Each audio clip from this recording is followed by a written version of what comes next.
मैत्रिणींनो, चला करू आपण लाल भोपळ्याच्या पुऱ्या. कोणी घाऱ्याही म्हणतं, कोणी लाल भोपळ्याच्या पुऱ्याही म्हणतं. तर मी कच्चाच त्याला धुवून किसून कुकरला 2 शिट्ट्या करून घेतल्या. त्याच्यानंतर त्यात गूळ मिक्स केला, वेलची पावडर आणि गव्हाच्या पिठामध्ये मी 1 चमचा बेसन पीठ, 1 चमचा मैदा, वेलची पावडर मिक्स करून मळून घेतलं. थोडंसं पाणीही घातलं आणि घट्टसर गोळा मळून घेतला आहे आणि त्याच्या पुऱ्या लाटून मस्त लालसर कलरवर भाजून घेतल्यात. खूपच टेस्टला अप्रतिम लागल्यात ह्या पुऱ्या.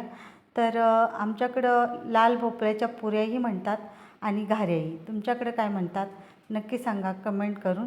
आणि पुऱ्यासोबत मी शेवयाची खीरही बनवली गोड. तर ज्यांचे श्रावणातले सोमवार असतात त्यांनी असं जेवण तयार करायला काहीच हरकत नाही. फार कष्टही नाही, फार सोप्या पद्धतीनं रुचकर चविष्ट जेवण बनतं.